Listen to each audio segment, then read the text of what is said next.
এই দাঁড়া দাঁড়া দাঁড়া দাঁড়া, দাঁড়া। বল। তাহলে কামাইও তো করতেছিস টোটোতে, শুনলাম সেই কামাই বিলে। আমিও ভাবতেছি নেবো নাকি একটা টোটো।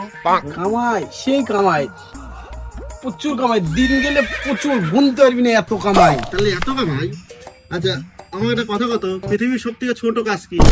সব থেকে ছোট কাজ, সব থেকে ছোট কাজ টোটো চালানো। তুই জেনে যাই কর, তোর দোষ থাকুক না থাকুক, টোটো আমারই দোষ দিবে। টোটো চালানো সব থেকে ছোট কাম কে? হ্যাঁ, মানুষের দোকানে তুই কাম করলে 6,000 টাকা মাসে দিবে, তাও কুত্তার মতো খাটাবে। কিন্তু স্বাধীনভাবে ঘুরে বেড়াচ্ছিস, 12,000 15,000 টাকা মাসে কাম করছিস, তাও কই ছোট কাজ? হ্যাঁ, এটা কোনো কথা বলি? বলের স্বাধীন রাস্তায় যেই দোষ করে টোটো আলারই খেলে দোষ দেয়। জেনে যাই সেনেই টোটো, জেনে যাই সেনেই টোটো। পৃথিবীর 3 ভাগের মধ্যে মনে করে 1 ভাগই টোটো। 1 ভাগ টোটো আর বাকি 2 ভাগ? আর 2 ভাগ টোটো আলা।